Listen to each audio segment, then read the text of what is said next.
We're going to read the text, the Bible that we're going to read today in Psalm 56.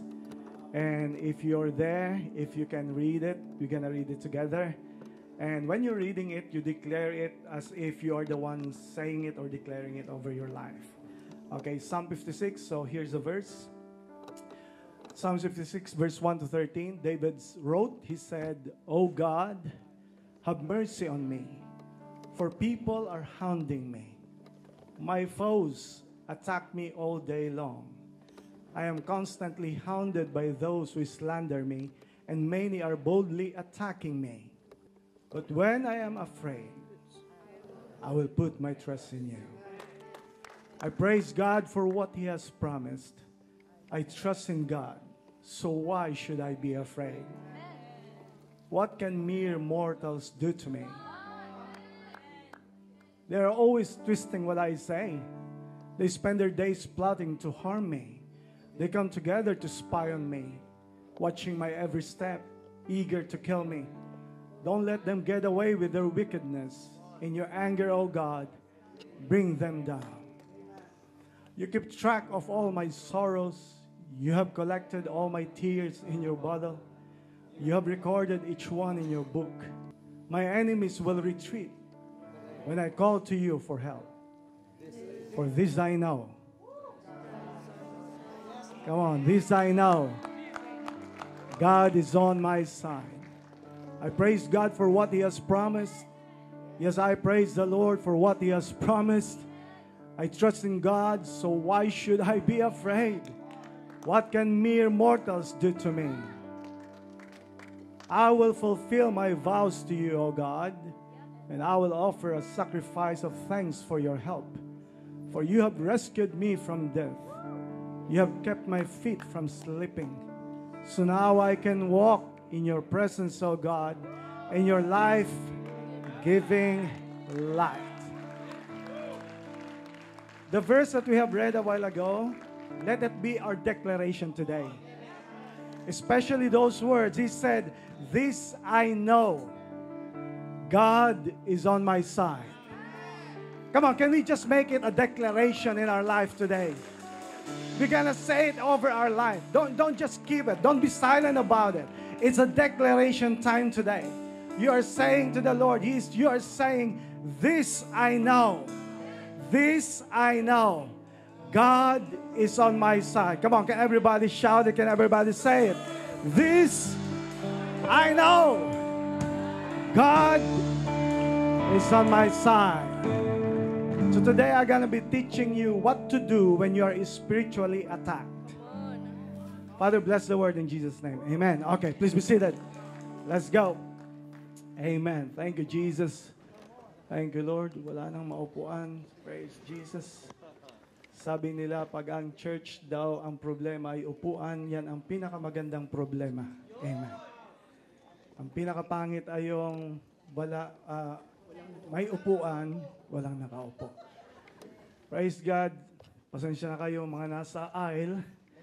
Di bali mamaya papakainin na kayo ng hosting team. Pero palapakan natin yung mga leaders natin, palapakan natin yung mga nagsiserve, they are willing to give up their seats. And so today, I'm going to be preaching to you. I know the word of God that said, David, you know the story. David killed Goliath. He defeated Goliath. At this point that he's written these words, he already defeated Goliath and he's already becoming the next king. But isn't that crazy? Kung kailan siya, napatay na niya si Goliath, natapos na niya si Goliath, magiging king na siya, saka sinulat niya na ang daming attacks na inabot niya. Because it shows that it doesn't mean that you kill a giant, something that is giant in your life, that you are already exempted from other attacks. You got to be awakened to the fact that the enemy is active and he will always attack those people who already turned to Jesus, who already turned their lives for Jesus. Nagtaka na ba kayo na kung kailan ka nag-yes kay Jesus, parang dumami ang lalong laban sa'yo? Nagtaka na ba kayo na kung kailan kayo nagsabi na, simula ngayon Sunday, mag-church na ako? Aayusin ko ng buhay ko. Tatalikuran ko na yung mga mali at gagawin ko na yung tama. Nagtaka ba kayo kung bakit kung kailan pa kayo nag-decide, lalo na gusto mo na mag-serve kay Lord, yun yung time na parang left and right yung atake sa'yo. There's an attack in your health. There's an attack in your mindset. There's an attack in your relationship, even in your finances. And there are things that are happening in your life. I don't know if somebody can relate to what I'm saying. And David was so specific, and he said those words that all the foes have been attacking me left and right. Actually, ang crazy situation of this is that and at this point, everywhere he goes, ang dami sa kanyang kumukontra, ang daming may laban sa kanya.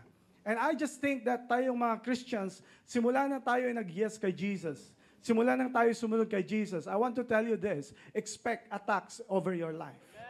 Expect attacks. May gagawin ang kaaway because ayaw niya na makita ka niya na nagbabago na ang buhay mo. And that is why, kung ngayon nag-decide ka, lalo na kung you decided on something, na nagsabi ka, in this past days, you're saying, no, I'm gonna follow Jesus no matter what happens. I'm gonna follow Him no matter what happens. If that is your decision, I want to tell you, here's the good news or bad news. The good news, and the same time bad news, is that the enemy will be so active in being against you. And why? It's because it shows the evidence that you are no longer on the side of the enemy, you are already on the side of Jesus. Because kung on the side ka na kay God, hindi ka na dapat atakihin dati hindi ka na atake because on the side of the enemy ka. But because you're already out of the enemy, you're already out of the hold of the enemy, you have been set free by God, you have been redeemed by God, you have been saved by God, God opened your eyes, and now you have said, I'm gonna follow Jesus no matter what. And so therefore, the enemy will try his best to stop you. So today, my assignment today is to teach you what to do when you're being spiritually attacked. Right? Number one is this. You're gonna differentiate the attacks from hindrances. Alright? You got that? You gotta differentiate attacks from hindrances. Gusto sabihin, alamin mo kung yung nangyayari na bagay sa'yo, na something may nangyayari sa'yo na hindi mo gusto mo, you gotta discern, you gotta differentiate. Ano ba to? Hadlang ba to or atake? Because kaya tayo palagi natatalo ng kaaway, kasi akala natin, yung hadlang ay hadlang lang. What if I will tell you today, for example, gusto mo mag-church today, naranasan mo sa bahay pa lang, paalis ka pa lang, ang dami ng parang ayaw kong pumunta sa church.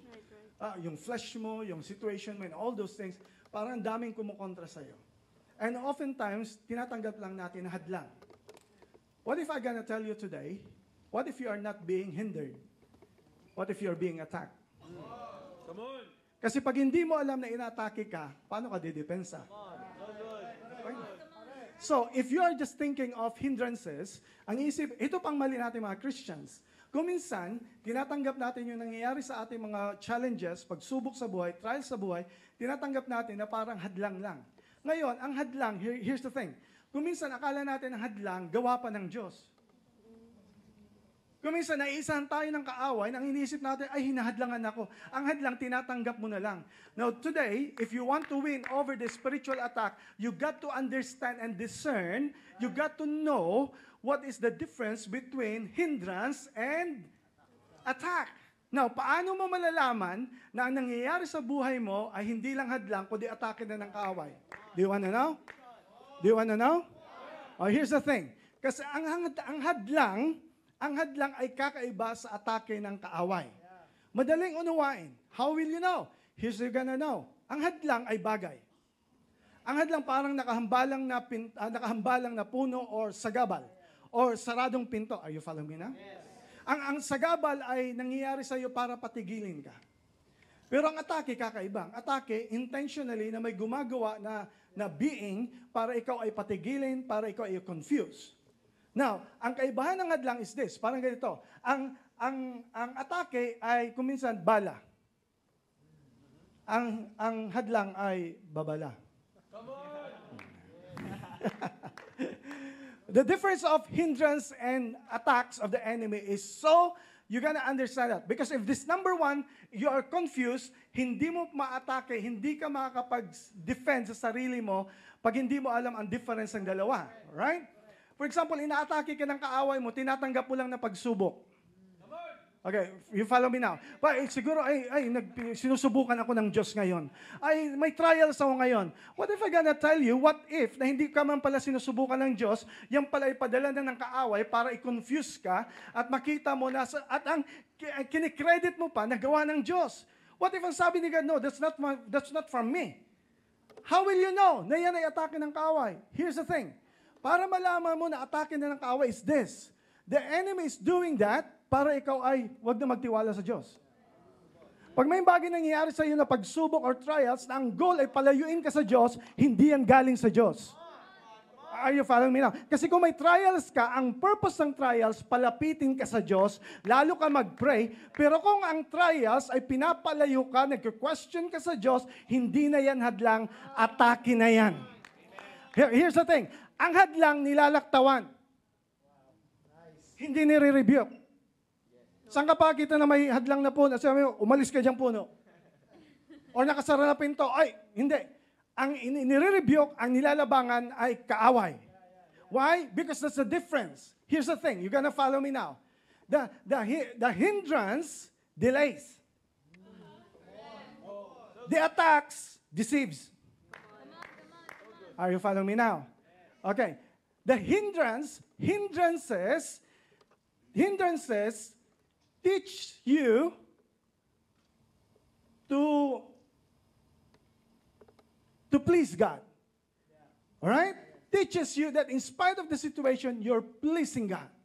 But attacks tempts you to despise God.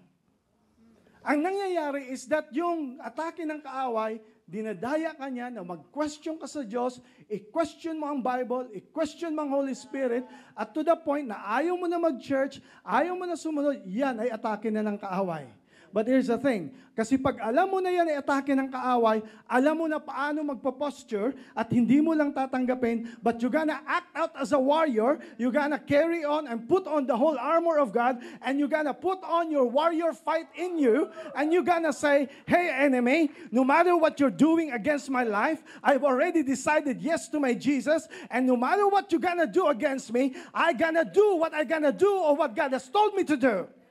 Are you following me now? Kaya nga, here's the tip. Pag hinahadlangan ka or inaatake ka ng kaaway, ang tip ko sa'yo, the more mo gawin. Huwag mong isi-simplify na sasabihin mo, ay hindi, dumadaan ako sa pagsubok, kaya naunawaan naman ako. No, you gonna differentiate it and you gonna understand na iba ang hadlang sa atake. Kasi pag atake ng kaaway, alam mo na, pag pinapalayo ka sa Diyos, because it's this, bakit ka naman atakihin ng Diyos para lumayo sa Kanya? Ba't ka naman papadala ng pagsubok na ang goal niya, palayuin ka sa Kanya? What are you thinking? Now, here's the thing. Ang may akda lang, because the enemy is like a roaring lion, ang goal niya is to steal, kill, and destroy. Walang ibang plano siya laban sa mga anak ng Diyos, maliban sirain ang ating mga buhay. But you're gonna take a stand today and you're gonna say, hey, there's one thing that I know. This I know. God is on my side. And no matter what the enemy is doing, I'm gonna keep on doing what God has told me to do. Praise God that you are here today in the church. Praise God that no matter what happened to you Monday to Saturday, you still managed to come to church. No matter what happened to you in your family, you still decided to come here today. And you are saying, nobody can stop me. Nobody can hinder me. I'm going to stand and I'm going to follow what God has called me to do because God is on my side. When you already know what side you're on, you're gonna have that boldness. Wala na ako sa dati kong buhay. Wala na ako sa dati kong ugali. Papunta na ako sa pagbabago. Hindi man ako perfect, but it's alright. As long as alam ko na kung anong side ako ngayon. And I want to tell you the good news. If you're on God's side, can I tell you the good news? God is more on your side than you know. So differentiate between attacks and hindrance. The second thing is this. The second thing, tumawag si David, pansinin niyo yung unang word niya sa sinulat niya. Ano sabi niya? Oh God! So the second thing that you got to understand from differentiating attacks from hindrances, the second thing is this. Depend on God for His protection. Amen. How do you know? Anong unang nilagay niya? Oh God. Because here's the thing. Kung sino ang unang tinatawagan mo, Correct. Nice. Doon nagpapakita kung saan ang dependence mo. Did you get that? Kung sinong unang tinatawagan mo, doon nagpapakita yung dependence mo. Who you called you first? Who you called first shows your dependence on the thing or that person. Pag ikaw ba ay nagkakaroon ng problema, sino agad ang tinatawagan mo? Alright? Ang iba naman, sabi niya, oh God. Now, I'm telling you this, hindi yan lang expression. Hindi yan yung sa Tagalog na, oh God, parang, oh Diyos ko. Diyos ko po. That's not what I'm talking about. Ito ang word niya is, oh my God. It's intentional. It means that he is praying. He is calling on the Lord. Here's the thing. The moment that the enemy is attacking you, your first response should be prayer. Your first response should be calling on the Lord. And you are saying to God, oh God, have mercy on me. That's how you're going to deal with the spiritual attacks against you. Differentiate attacks from hindrances. Second one is depend on God for His protection. Right? Ang sabi ni David is that sabi niya, oh my God, have mercy on me. I depend on God for His protection. And you got to understand the context of this. Alam niyo ba, Psalm 56 is taken from the context of 1 Samuel chapter 19.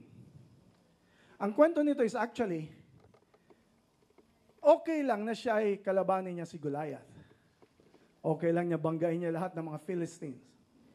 Pero napakasikip, hindi na inaasahan, ay yung king na papalitan niya, yung pa ang naging kontra sa kanya. Si Saul, King Saul was the guy who against him, and he wants to murder him. The spirit of envy and jealousy overcame King Saul. That's why to this point, sabi ng verse, Saul hurled a spear against David, and David dodged it away. Right? Here's the third thing. Here's the thing. Itong pangatlo, pag nakuha nyo to, marami kayong mapapanalunan na battle sa buhay nyo. Alright? Hear me out. Don't miss this. Number one, differentiate attacks from hindrances. Second thing is depend on God for His protection. Third thing, hindi famous to, hindi common to, but I'm gonna emphasize it today. What's that number 3 thing? Dodge. Dodge, good daw eh. Dodge. What does it mean? Sa una, ang una mong gagawin is magkaroon ka ng pagkaunawa ang kaibahan ng hadlang at atake. Pangalawa is magtiwala ka sa Diyos. Pangatlo is matuto kang umilag. Okay, follow me now. Follow me now. Kasi here's the thing na na-observe ko sa Christian. Do you agree na palagi na tayong inaatake ng kaaway natin almost daily? Alright? Huh? Do you agree na all the time the enemy will try their best? That they will hinder you? They will throw spears against you? Spears of discouragement? Spears of disappointment? Spears of temptations? Spears of everything that he can hurl against you. And the thing is, itong pinaka-crazy. Ang pinakamasakit na atake ng kaaway ay pag gumamit na siya ng tao. Right. Okay, now we're talking. Now we're talking. Now everybody's listening now. Kasi gumagamit na ang kaaway ng tao, ang ginamit ng kaaway ay si King Saul. Yung kung sino pa yung sinusundan niya, minomodel niya yung panaging against sa kanya. Here's the thing, sabi nga ng iba, mas okay lang yung sakit na cause ng iyong kaaway, pero hindi ko matetake yung sakit na cause ng isang kaibigan. Right? But then, yun ang atake na nangyari kay David. Pero ang ginawa niya, here's the thing, nung siya'y tinapunan ng spear, hindi siya, ang ginawa niya, marunong siya. Right. Here's the thing. Alam mo na pala na inatake ka ng kaaway. Alam mo na may kahinaan ka sa finances. Alam mo na tiyatapunan ka ng temptation ng mga barkada mo dati. Tiyatapunan ka ng mga false accusation. Bakit hindi ka umiilag? Alam mo na papunta na sa iyo. Ano, tatanggapin mo na lang? At sasabihin mo, ay, grabe ang trials sa buhay ko. Grabe, simula na nag-yes ako kay Jesus. Ang daming suffering. What if I gonna wake you up today that that's not what coming from God? That's the cause of the enemy and it's throwing a spear to you at tinatanggap mo lang.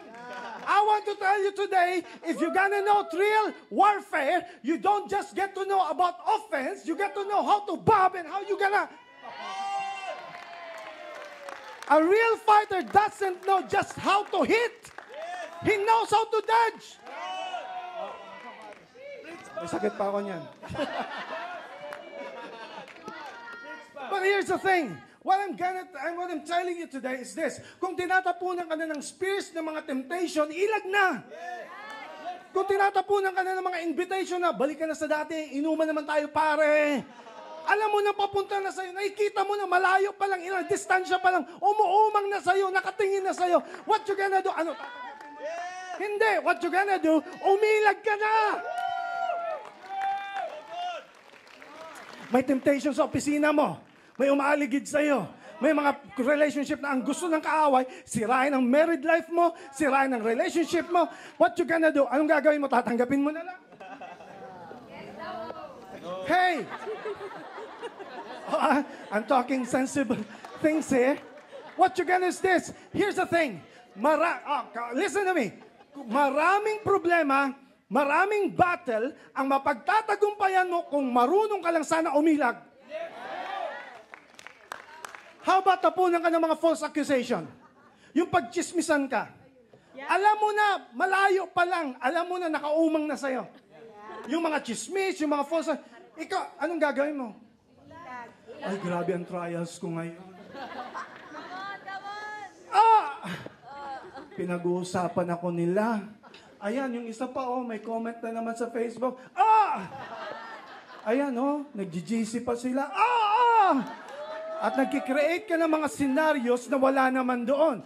Bakit? Ang totoo, instead na umilag ka, tanggap mo na kasi hindi mo alam paano mag-differentiate ng trials, di mo alam i-differentiate yung hindrance from the attacks.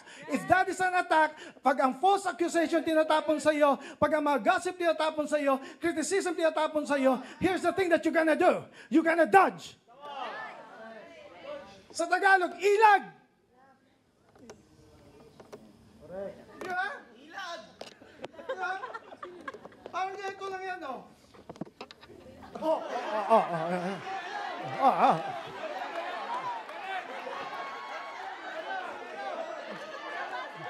Dahil ang Diyos nagbibigay ng second chances.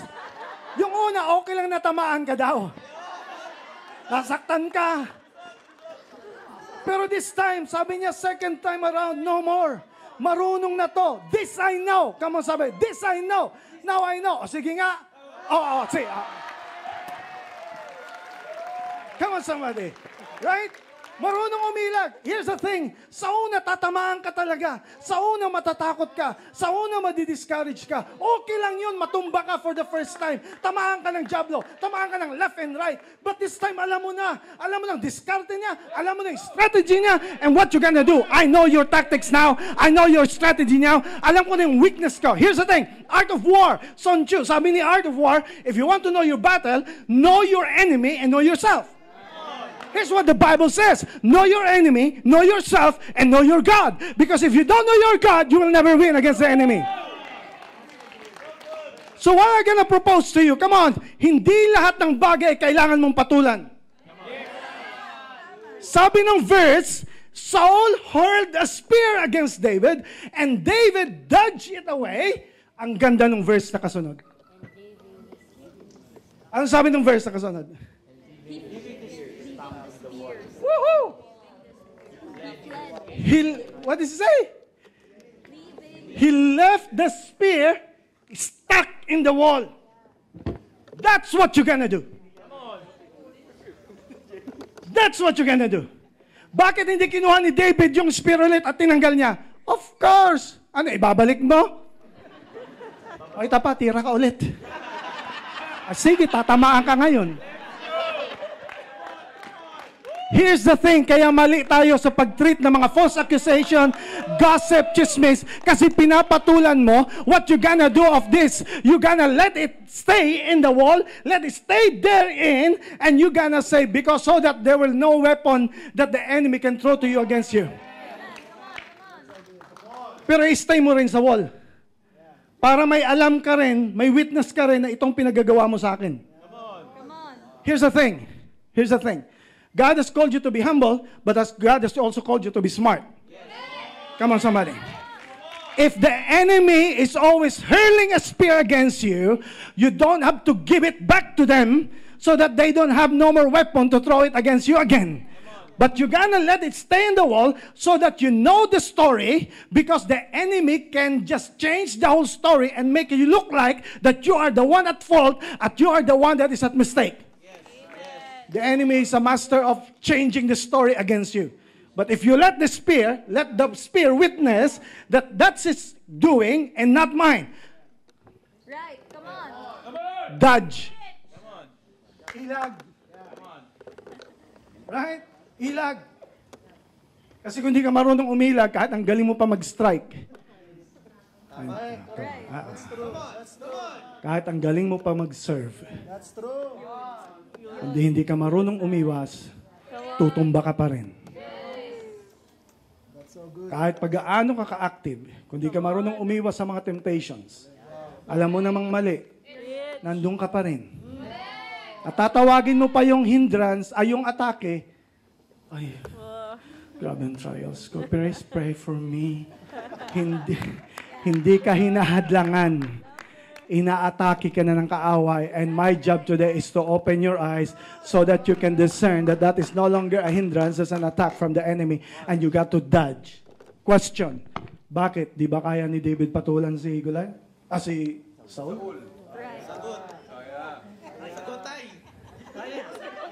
Kaya? Kaya nga niya patayin yung bear? Kaya niya patayin si Goliath. The biggest, the tallest, the champion. But hindi siya lumabang kay Saul. Lalo nakaupo lang siya.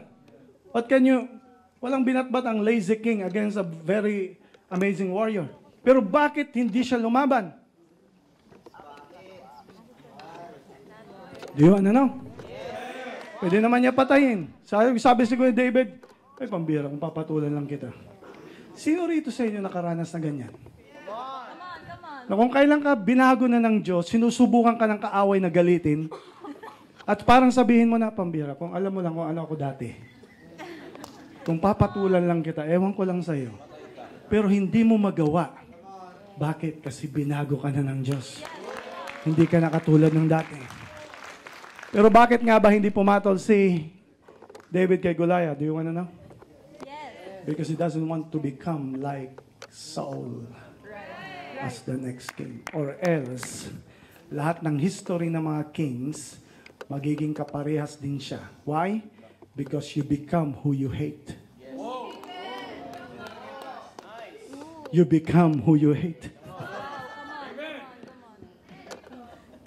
And that is why it is not wise to fight back and retaliate physically to those people. Mga ginamit ng kaaway, nagbabalikan mo rin ng physical thing para ikaw ay gumante. Vengeance is mine, saith the Lord. Here's the thing. Anong gagawin mo? Ignore. Lumayo. Be silent. At hayaan mo ang Diyos ang mag-defend sa'yo. Anyway, alam mo na may pakana ng lahat ng atake sa'yo ay hindi yung tao, kundi yung kaaway sa likod ng tao. You're aware that the enemy is active to just discourage you and to make you quit. But here's the thing. No matter what they're gonna do, you're gonna declare today, this I know. Kung may alam kayo sa buhay ko, mas may alam ako sa Diyos ko. Ang alam ko, ang Diyos ko, hindi ako pababayaan. Ang alam ko, ang Diyos ko, nagbibigay ng second chances. Ang alam ko, ang Diyos ko, binibigyan ako ng bagong simula. Ang Diyos ko ay nagbibigay sa akin, at naghihintay sa akin na ako'y totally baguhin ng Diyos. Come on, but you got to dodge. Why? Because you become who you hate. Right? So, hindi siya lumabang kay Saul. Ever. Hindi siya lumabang. Dodge. Now, here's the thing. The next thing is this. Background ng context sa 1 Samuel chapter 19. Di nyo ba alam na may ginamit ang Diyos para tulungan si David? The first guy ginamit niya si Jonathan. Second one, ang pangalan ay Michal or Michal. The third one is Samuel. Those are the kinds of people that you need in your life. Sino si Jonathan? Jonathan is a real loyal friend. Who is Michal? Asawa ni David. Kung hindi kay Michal, patay na si David. Nung papunta yung mga papatay sa kanya, ginising niya si David, sabi niya, takbo na, makinig ka sa akin. Parating, hindi yung mga kasama, no, mga papatayin ka niyan. Here's the thing. Si Michal, ginamit ng Diyos para iligtas si David. Pumunta si David kay Samuel para siya gabayan at i-mentor patuloy ni Samuel. Now here's the thing. In order for you to win in life, here's the thing. Kung ang enemy is using people to hurt you, God will also use people to help you. Why? Because you are never alone. Kung marunong ang kalaban mag-gather ng team niya, ang Diyos marunong din mag-gather ng team para sa tama. Kaya huwag ka mag-iisip na ikaw ay nag-iisa sa pinaglalaban mo. You're gonna take a stand and you're gonna say, itong pag-church ko, itong pagbabago ng buhay ko, hindi ako nag-iisa. By the way, may pang-apat na group ng tao, and these are the teams, mga men na kasama ni David na mga ginagabayan niya. Those are the 4 kinds of group of people that you need in your life. Sino si Jonathan? Friend. Now, here's the thing. Kailangan mo ng loyal friend in your life. Isang friend na mapagkakatiwalaan mo no matter what happens. And second thing is, kailangan mo ng somebody na mahal ka niya at mahal mo rin siya. Oh, come on somebody. Si Michal. Here's the thing. Nakinig si David kay Michal at siya inaligtas. Here's the thing, mga husbands. Makinig lang kayo sa asawa nyo, maliligtas kayo.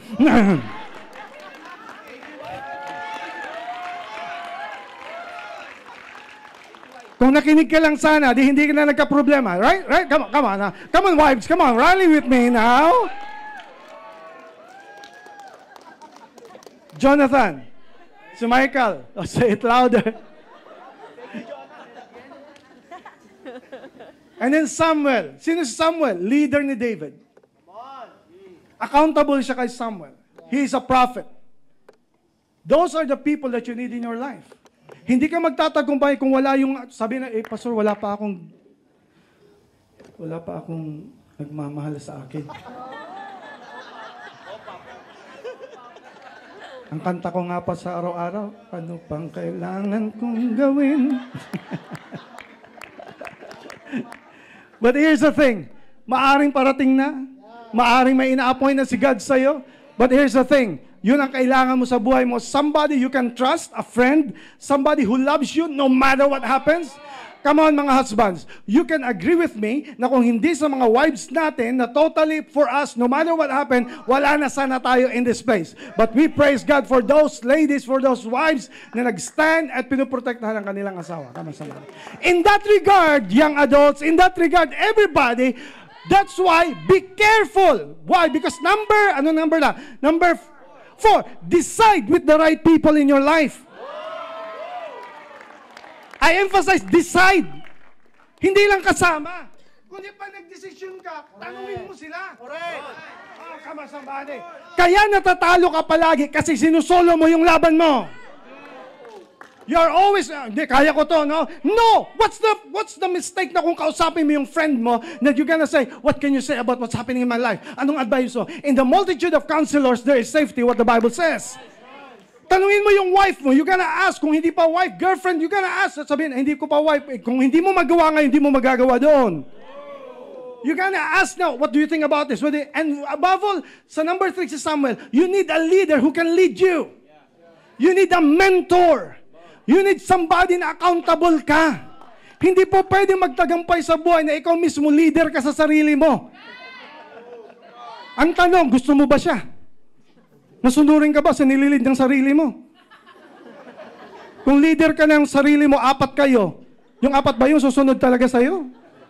But here's the thing that I want to tell you. It's a blessing na meron kayong mentor, meron kayong pastor, meron kayong leader na nagme-mentor. Pag sabi mentor, kasamang correction. Kasi ang gusto ng iba, tapik lang sa balikat, yung galing mo. Pag kinorek na, wala na. Oh, ladies and gentlemen, if you want to be truly equipped, you will just not be equipped by instruction, you're going to be equipped with correction.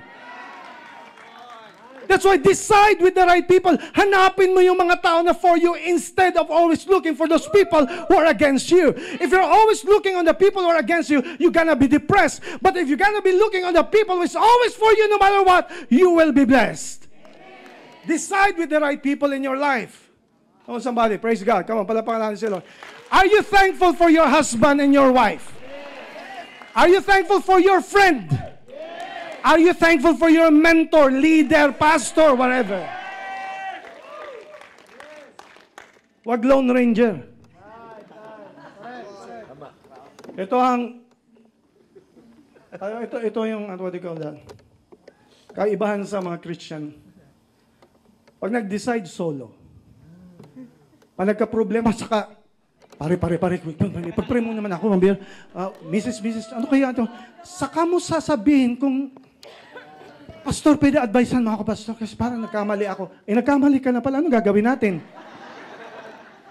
Are you following me now? That's why I want to tell you this. Kung you're in a church at mayroon kang mentor, mayroon nagli-lead sa'yo, you're gonna be thankful because it makes you safe. Come on, somebody. Kasi yan na ang wala sa generation ngayon. Lahat gusto, Lone Ranger, gusto nila independent, autonomous. You cannot be winning in life if you're always independent and autonomous. You got to be accountable and you gonna follow somebody. That's so good. Next verse. Anong sabi ni David? Anong sabi niya? Look at the verse. But when I am afraid, I will put my trust in you. I praise God for what He has promised. The next thing is this. Defy the attacks by praising God. Particular praise. Kung sa atin, sa modern generation, alam natin ang worship is like this. Kung sa church, anong kaibahan ng praise? Ang praise is, gusto niyo makita paano mag-praise si Rigel? Hindi ko kaya mag-action eh. Pero di ba ang praise is sumasayaw? Yan ang praise. Gusto sabihin ng praise, you are acting out, you're jumping, you're clapping, you're happy. Bakit? Because praise is a weapon. What you are saying to the enemy, kahit anong ginawa mo sa akin ng Monday hanggang Saturday o kahit kaninang umaga, I will still go to church and I will still praise God with all my might. I'm gonna sing for Jesus. I'm gonna clap my hands. I'm gonna jump even though I don't know the lyrics and the tunes. Kasi bago ka pa lang. But even it doesn't matter because your posture in your heart, kahit anong ginawa ng kaaway sa akin, I gonna stand and I gonna praise God no matter what happens in my life. Why? Your praise is a declaration of your victory against the enemy.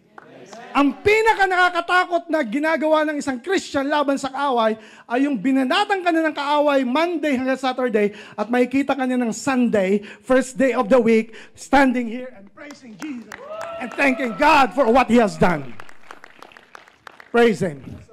Alam mo ang ganda ng verse? Alam niyo kung bakit dapat natin i-praise God? I love this verse. Ano sabi ng verse?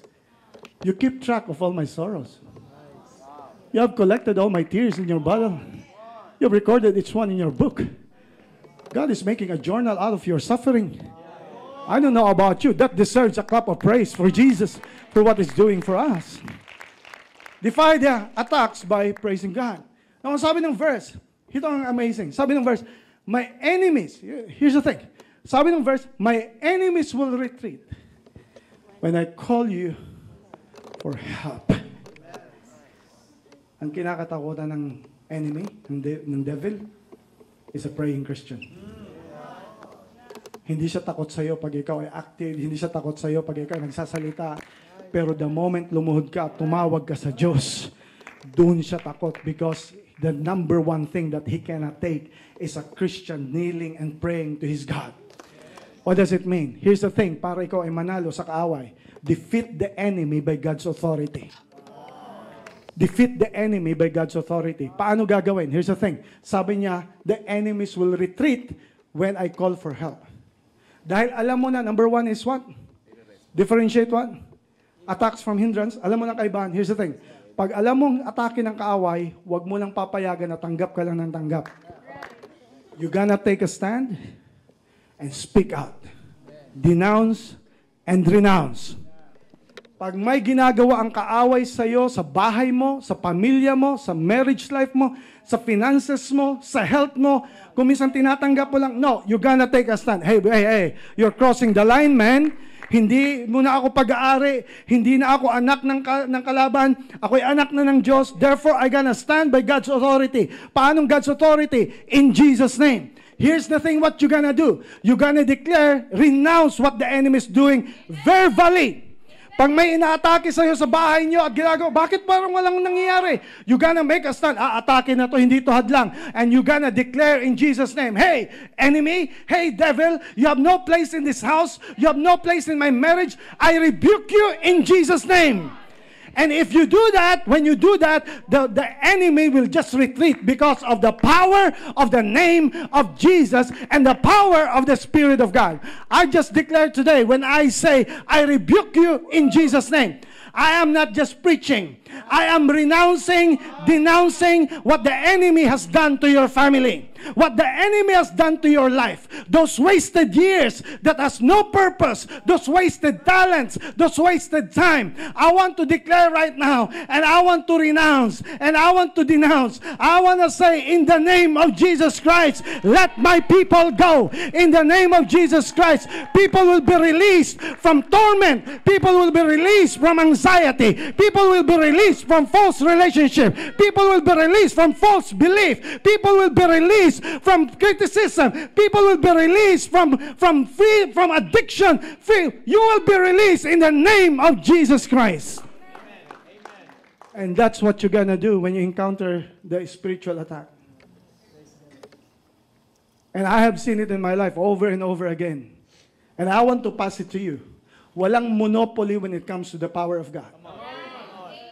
Huwag kayong mag-iisip na tatawagan nyo palagi ang pastor nyo para lang mag-renounce.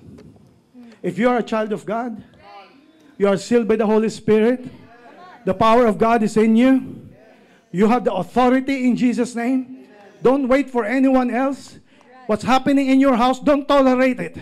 If there's something happening in your children na parang nagre-rebelde at kung saan napupunta, you got to understand, teka muna, hindi na to hadlang atake na to ng kaaway. You gonna say, oh, in Jesus' name, I rebuke you, leave my house. I'm already worshiping the Lord. I'm already following the Lord. Leave my life. If you are being tormented, if you are being, there are some reckless thoughts in your life, you're gonna declare over it and you're gonna take a stand over it. Don't just take it as a hindrance. Take it as an attack. And if it's an attack, you're gonna fight back. How do you fight back? In Jesus' name. How do you fight back? Using the Word of God. How do you fight back? Use the Holy Spirit of God. Amen? And that's how you're gonna defeat the enemy by God's authority. Pero the last verse, itong amazing. Here's the thing. Pinalaya ka ng Diyos, prinotektahan ka ng Diyos. Kung sino rito nakaranas na pinalaya ka, prinotektahan ka, iningatan ka, linigtas ka, taas kamay. Yes. Okay, praise God. Itong panghuli, hindi dapat itong mawala. Kasi pag mawala ito, sayang lahat. Anong sabi ni David sa verse? I will fulfill my vows unto the Lord, and I will offer a sacrifice of thanks, and I will walk in your presence. Ano yung panghuli? Determined to follow God. What does it mean? Here's the thing. Kasi kung pinalaya ka ni God, iningatan ka ng Diyos, pinagaling ka ng Diyos, niligtas ka ng Diyos, pues hindi ka naman pala magsilingkod. Ay di talo rin. Because what's the point na ikaw ay niligtas? What's the point na ikaw ay nirescue? What's the point na ikaw ay pinagaling kung hindi ka naman pala maglilingkod sa Kanya? Kasi ang pinaka-point nga, kaya ka iningatan ng Diyos kasi may plano ang Diyos sa iyo, nagtiwala ang Diyos sa iyo, nababaguhin ng Diyos ang buhay mo, at ikaw ay maglilingkod sa Kanya. At kung hindi ka maglilingkod sa Kanya, edi panalo pa rin ang kaaway. What's the point of the protection? What's the point of the rescue? What's the point of all the blessing that God has given you? And that's why sabi ni David, no, I'm gonna fulfill the last so that I can win over spiritual attacks. Until I do this, I will never win. Ang paano man, the best na ikaw ay manalo laban sa kaway. Serve. Follow. Particular, sabi niya, I will fulfill my vows. Praise God. Yung sabihin, tuparin mo yung pinangako mo. Right. Di ba nagkasakit ka? Lord, pagalingin mo lang talaga ako. Naglilingkod talaga ako sa iyo. Kahit araw-araw pa ako mag-church. Gawin mo, Lord, lahat. Pagalingin mo lang. Pinagaling ka nga. Ayun, once a year ka lang po. Lord, pambira, bangon mo ako sa kahirapan to, Lord. Pambira, pagkatiwalaan mo ako ng 10 million. At sinusuguro ko sa iyo, Lord. Bigyan mo ako ng 50 million. Ibibigay ko ng 10 million talaga sa church. May bonus pa si Tristan. Gagawin ko lahat, Lord. Blines ka ni Lord. O, asa na? Come on. Does it make sense? Come on. That's a good. Hindi ka naman pinapaserve ni Lord dahil pinipilit ka niya. Ang keyword dito, ang sabi niya, I will fulfill my vows. Ang sabi niya? The sacrifice of thanks. Take note of that. Sacrifice of thanks. Ang in other words, wag tiway lang. Come on. Nadinig niyo yan? Preach, Bas. Wag tiway lang. Yung niligtas ka ng Diyos, binago ka ng Diyos, iningatan ka ng Diyos, nung nabago ka na, ang word mo lang is, Lord, thank you. Yun lang. Tapos balik ka na sa dati. Ang ganda ng word. Meron palang tinatawag na sacrifice of thanks. Ano yun? Ang meron palang ganon. Here's the thing. May klase ng thank you na may sinasakripisyo ka para pasalamatan mo ang Diyos. Sinasakripisyo mo yung pleasures mo. Sinasacrifice mo yung sarili mong gusto. Sinasacrifice mo yung plano mo. Sinasacrifice mo yung dreams mo para lang matanggap mo yung biyaya ng Diyos at makita mo yung plano ng Diyos para sa buhay mo. Come on, somebody. Amen. And that is why that's what you're gonna do when you're being spiritually attacked. Come on, help me out. Come on, differentiate the attacks from hindrances. Come on, help me out. Depend on God for His protection. Number 3, come on. Dodge. That's your favorite point. Number 4, decide with the right people. Number 5, defy the attacks by praising God. Number 6, defeat the enemy by using God's authority. And then number 1 is determined to serve. Now here's the thing. We ended on the last part kasi doon dapat tayo magtapos. I just feel that today, I just want to tell you, I've been sick Monday to Saturday, wala ako nung Sunday. Actually, up to the point, I'm not feeling okay. But my wife prayed for me. And I just felt that something has shifted again in me. We don't just accept it. We arrest it. We fight against it. And we come here because knowing God has a purpose. May mga distraction. May mga bagay na parang hindi natutuloy. But here's the thing. Kaya in-appoint ito ng Diyos is because para sa'yo. Hindi nagkataon na narito ka sa araw na to because today is a decision time.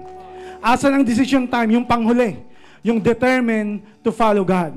What does it mean? The baptism is calling for you. One of these days, baptism is coming up. What does it mean? You are telling the world, no, I'm a changed man. Hindi ko na kinahiya si God. Siya nga, hindi niya ako kinahiya kahit ako ay makasalanan. Bakit ko siya ikakahiya? I'm gonna follow God in water baptism. I'm gonna follow God in coming to church on Sunday. I'm gonna follow God in reading the Bible. I'm gonna follow God every step of the way in my life. I may not be perfect, but I'm gonna do what I'm gonna do. But no one's gonna hinder me. Because this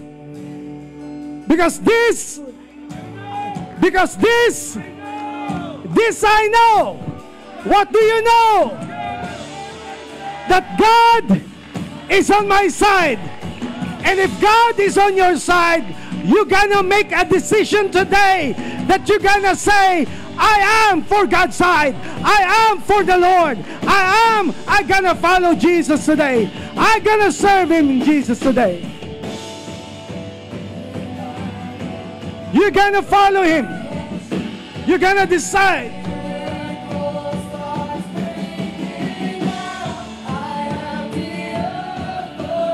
Yes, Jesus has given me. When I lift my voice and shout, come on, cry out. Oh, the authority Jesus has given me. Here's what we're gonna do. When we sing that song, you're gonna have the authority of God. It's already in you. When you go back home, whatever happened in your house, in your family, in your past, in your work, whatever that is, in your kids, in your children, you're gonna claim, I have the authority. This I know, I'm on my God's side. And you're gonna declare, come on, don't just accept it, fight back. You're gonna go with God's power. Here we're gonna go. We declare it in Jesus' name. Here we go.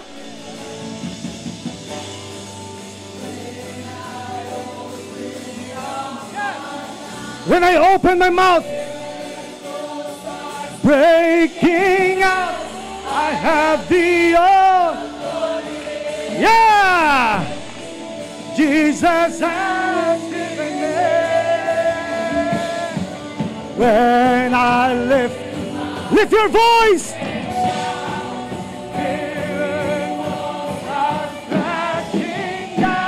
I have the authority. Yes, Jesus has given me. Open up my mouth, miracles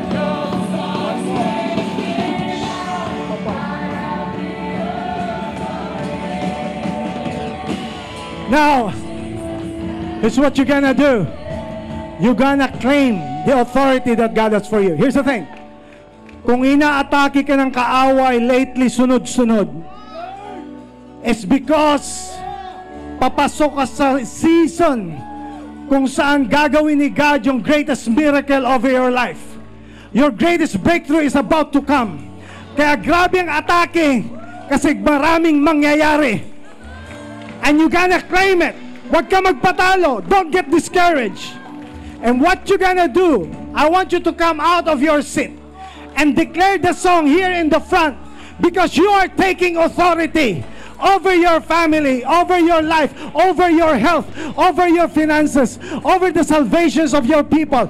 And as we sing, I want to invite you come here and we're gonna declare in Jesus' name. Come, come, come. Up my mouth. Miracles are breaking. I have.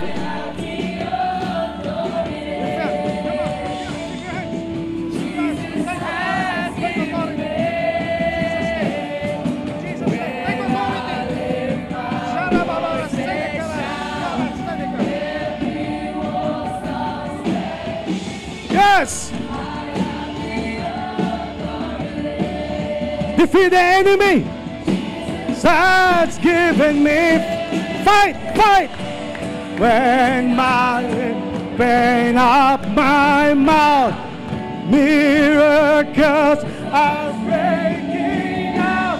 I have the authority. Yes.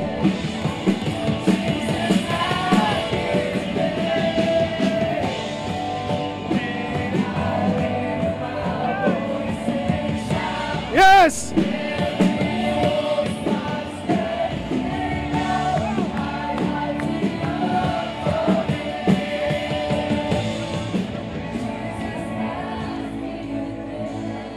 Lift your hand. Lift your hand. Look at me. Look at me. I am not just a friend. God sent me to tell you na yung lahat na nangyari sa pamilya mo from childhood up to now, all those things will never haunt you back. You are not your past. Hindi ikaw yung nakaraan mo. May gagawin ang Diyos sa buhay mo. Kaya the Lord has preserved you, protected you, saved you. It's because God has a big plan for your life. I can see you. You are the one leading people out of the darkness. God will use you, your voice, your testimony, your life. Gagamitin ka ng Diyos na yung mga broken women, broken ladies, broken girls. You will be the voice and the Lord will use you so that to set them free. And I want to declare over you in the name of Jesus right now, I take authority and bind the authority of the enemy against you. I cut it off by the power of Jesus Christ. No more shame. No more chains of defeat. Instead, new life in Jesus Christ. Right now, the Lord is blessing you in the name of Jesus. Brother, lift your hands. The Lord has preserved you, protected you, because you are a chosen man. God has anointed you. Walang kayang gawin ng kaaway para itumba ka. The truth is, you're impossible to be defeated because God has blessed you and chosen you in Jesus' name. God has a big plan for you.